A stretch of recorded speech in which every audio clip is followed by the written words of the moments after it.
You know, sometimes we overcomplicate politics. Sometimes when we're providing commentary on the chaos of what's happening, we get into the weeds too much and we actually miss the forest for the trees. Sometimes there's something obvious that's right in front of our faces, and it doesn't take a $30 million investigation to figure out. Sometimes there's one piece of information that untangles everything. And that's what we're going to talk about today. Let me back up for a moment. Over the weekend, President of the United States, Donald Trump, posted on Truth Social, and this is what he posted. Quote, "It was just revealed that the FBI had secretly placed, against all rules, regulations, protocols, and standards, 274 FBI agents into the crowd just prior to and during the January 6th hoax. This is different from what Director Christopher Wray stated over and over again. That's right," the president said. As it now turns out, FBI agents were at and in the January 6th protest, probably acting as agitators and insurrectionists, but certainly not as law enforcement officials. "I want to know," President Trump said, "who each and every one of these so-called agents are and what they were up to on that now historic day. Many great American patriots were made to pay a very big price, only for the love of their country. I owe this investigation of dirty cops and crooked politicians to them. Christopher Wray, the then director of the FBI, has some major explaining to do. That's two in a row, Comey and Wray, who got caught lying with our great country at stake. We can never let this happen to America again." End quote. You know, you knew it, and I knew it. How many years out of January 6th? So that was 2021, 4.5 years ago. We knew there were agents of the states. We call them feds because we don't know exactly which agency they're from. We knew they were in the crowd. We knew they were acting as agitators. We knew they were entrapping Americans, patriotic Americans who were outside of the Capitol that day because they knew that something fishy happened during the 2020 presidential election, and they love their country and they wanted to make their voices heard. We knew it. And yet we were gaslit and we were told that our words were violent, that we were insurrectionists. Some of us were hunted down by the FBI and thrown in prison without due process, called terrorists. We knew it. We knew it. This is one of the topics that the audience of this show has known about for a long time. This is one of our rallying cries. We know that if you unravel what and who is behind January 6th, then you unravel the entire deep state apparatus. It doesn't have to be complicated. There are two pieces of information about January 6th that if we investigate and uncover the identity of just two people, the entire January 6th narrative from the left falls apart. And we're going to get to that in just a second. The response to President Trump's announcement that 274 FBI officials, agents, whatever you want to call them, were embedded within the crowds on January 6th. The response from the current FBI director, Kash Patel, is a little bit of a head scratcher. This is what he said. He said, this is Kash Patel on X. He said 274 FBI agents were thrown into crowd control on January 6th against FBI standards. That failure was on corrupt leadership. Thanks to agents stepping up, the truth is coming out. Transparency, justice, accountability. He posted. He included in his post a screenshot of a Fox News article headline. And the Fox News article headline reads, FBI's Patel clarifies role of hundreds of agents on January 6th, says Wray lied to Congress. Current FBI Director Kash Patel said the agents were sent to the U.S. Capitol for crowd control after it had been declared a riot. Well, that's a little bit different than what President Trump said. If these FBI agents were sent for crowd control after it had been declared a riot, these two things are contradictory. These two things can't both be true. Something that we're being told is not exactly true. But here's the thing. Sometimes we overcomplicate things.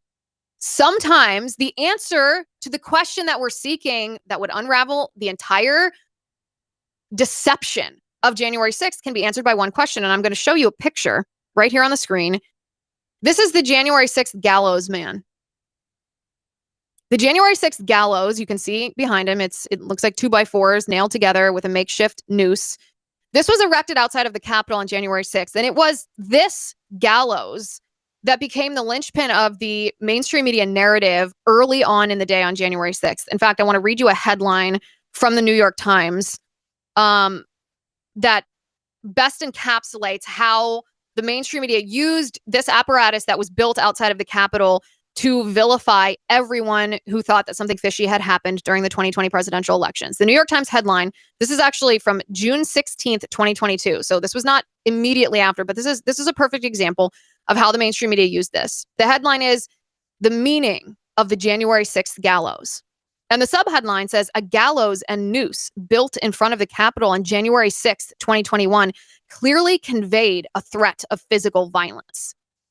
And it was on this gallows, pun intended, that the mainstream media hung their narrative. This proved beyond any shadow of a doubt to the mainstream media that you and I were violent, that those outside of the Capitol were all insurrectionists who wanted to overthrow the U.S. government, who were domestic terrorists who belonged in prison for the rest of their lives, that President Trump's words at that rally, regardless of the fact that he called for peaceful protests, were actually a dog whistle calling for violence. That did not matter to the mainstream media because they had this photo.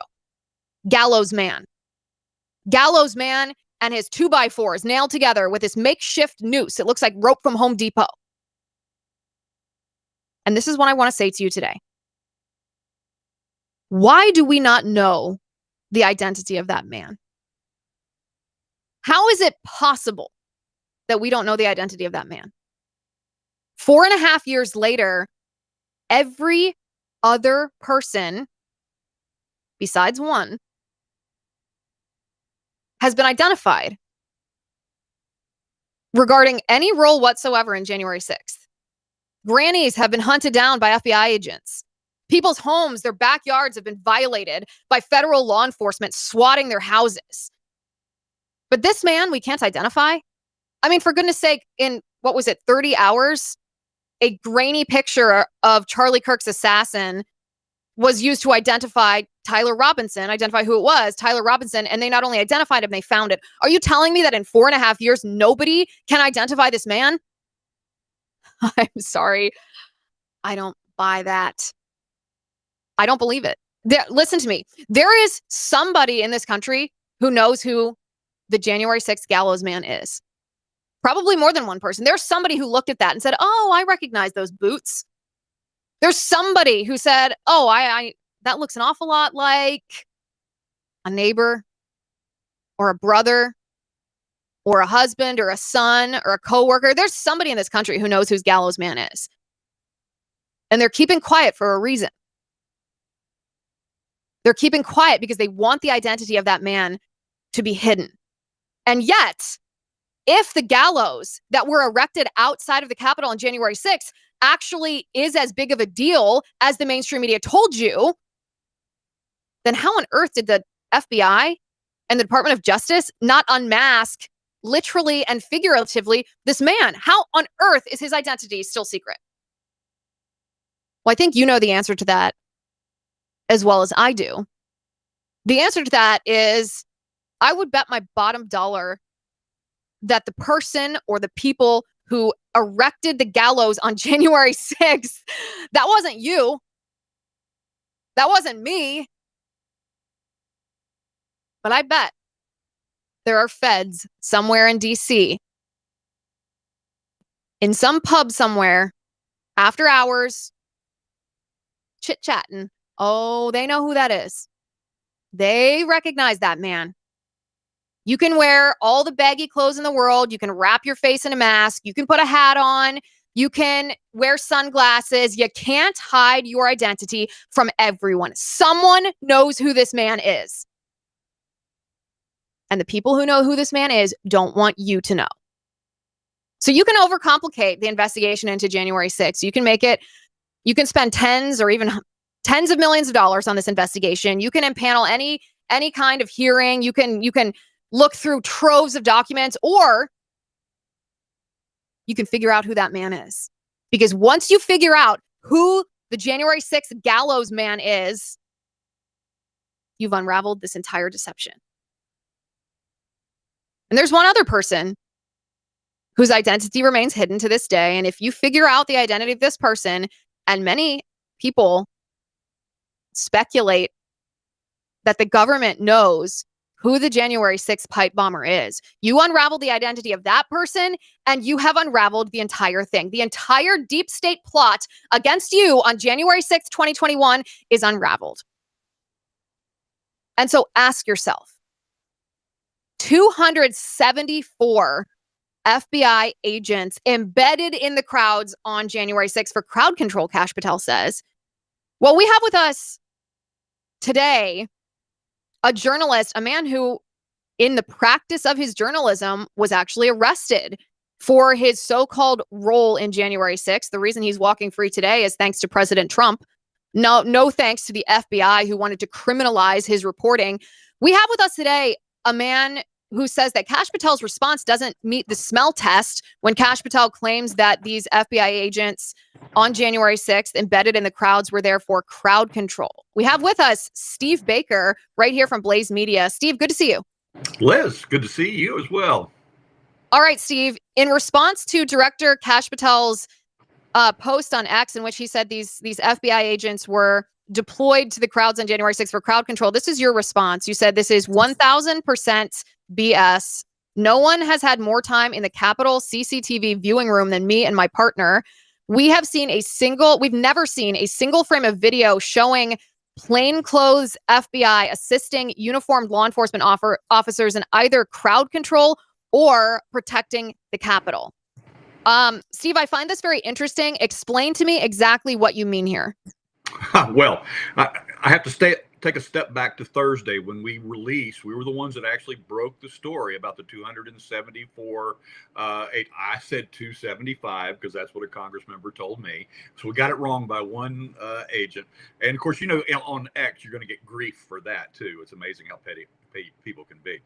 But what ended up happening in the follow-up to that was obviously Kash Patel coming forward and talking about the actual after-action report that was released that gave them the information about all this. And he talked about how they were deployed essentially or sent over to the Capitol to assist in crowd control.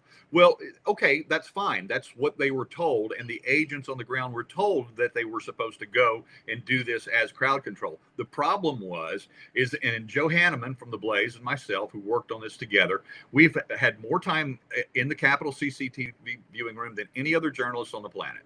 And as a result of spending thousands of hours of looking at the video, the one thing that immediately both of us caught was we never saw any FBI agents. Well, then everybody gets mad and says, well, if they're plain clothes or if they're undercover, you wouldn't know that anyway.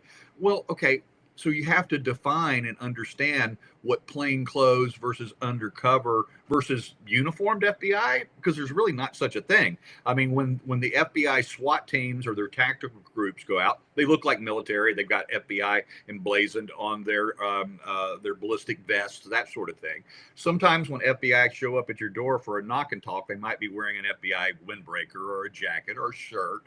But mostly there's no uniform. There's no national standard any longer, like in the old Hoover G-Man days when they all, had the black suits and the tie, and they look like the Will Smith from the Alien movie. But now that's not how they operate. They show up in jeans or khakis and t-shirts or flannel shirts at your door. But when they are asked to come to an event, and this is very specific, and we have, Liz, we have literally dozens of former FBI, retired FBI, whistleblowing FBI, including some current employees of the Bureau that we talked to for our sources.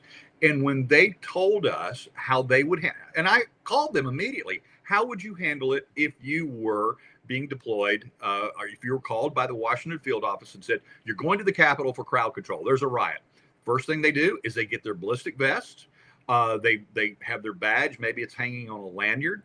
They wear, if it's cold out, they've got their big FBI jackets, those kind of things. The point is if they're going to do crowd control, they have to be identified.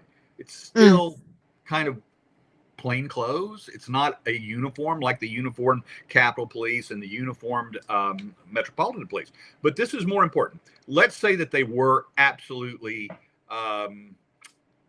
Undercover. Well, let's say they were plain clothes. There's only two reasons why an FBI agent would be plain clothes in that crowd. That would be doing surveillance work, counter surveillance work, in which they would have no identifying marks on them whatsoever. Their badges would be. Wait, is this if they were plain clothes? What's that? I said, is this if they were plain clothes? They would be doing surveillance work or undercover? There's only two reasons they would actually be totally plain. When I'm talking about with no identifying markings that they were FBI, was if they were doing counter surveillance in the crowd, which is common in big crowds. To, they're looking for bombs, they're looking for bad people, they're looking, they're just making sure that we're safe. They're doing what law enforcement is supposed to do, serve and protect. Then the other reason that they would be absolutely plain clothes is if they were undercover. Now, undercover is a completely different designation. That's an actual operation they're on if they're undercover. Separate training, separate division. Undercover agents are different than the regular line agents are, particularly on a daily basis. But the point being is when we did see these 274 special agents from the Washington field office start arriving on video, they were wearing identifying markings. They were either wearing a jacket, a shirt, they were wearing the ballistic vest. You could see their badges, all of the things that gave away that they were FBI. The one thing they did not do is involve themselves in protecting the Capitol. They did not line up next to the Capitol Police and the Metropolitan Police and hold the crowds back. We never see them clearing the building. We can see some of them standing behind some MPD officers and kind of, just watching as they're doing it, but we never see them actually doing it active in that. Now, they showed up in great numbers later that night because if you remember, when Congress came back after 8 o'clock to re-engage in the certification of that election, then there was a lot of protection there. They had a lot of coverage. Now, what we did see in the Capitol early on is the tactical teams of the FBI started arriving about 2:45. And that was just 1-2 minutes after Ashley Babbitt was shot.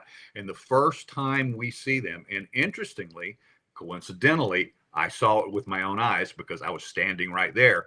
When the FBI tactical unit came in, another tactical group from the Capitol Police were carrying Ashley Babbitt downstairs to the lower south entrance. And that's where they laid her on the floor right in front of me. And then the FBI tactical team's medics began working on her. And that was the first time we saw them on camera all day. But that would not be what this particular report. That's not the 274. No. Okay, so if you saw video of these 274 arrive, and at the time that they arrived, they were wearing, I understand, I think that's a good distinction actually to remind people there's no official uniform of the FBI. It's not like a police or a military uniform. They do have like logoed shirts or a lanyard or something like that.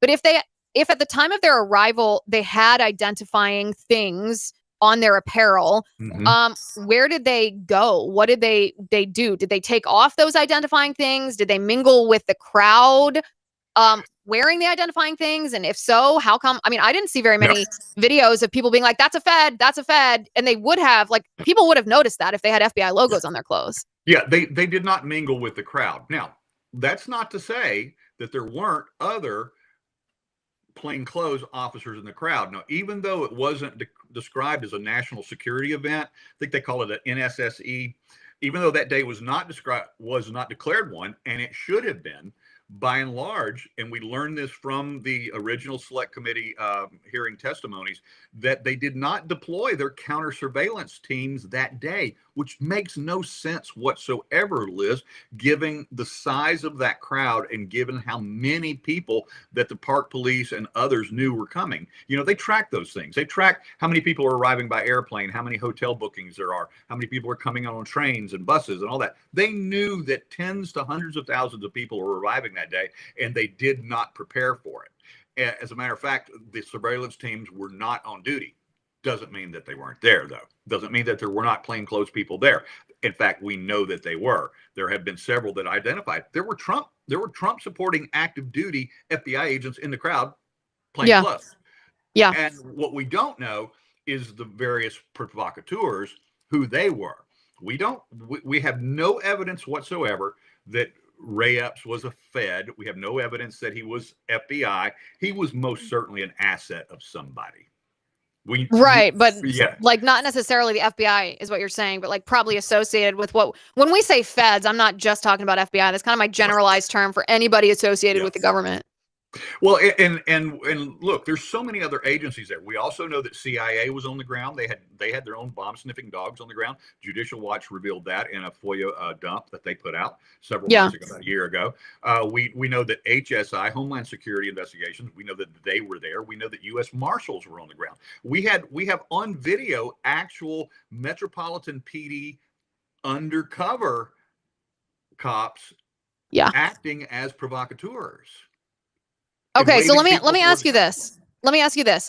The agents that you could identify on camera as they were arriving because of their FBI logos or the ballistic vests, were those part of the 274 agents Yes. the FBI is now referring to? Yes, those are part of the 274 from the Washington field office.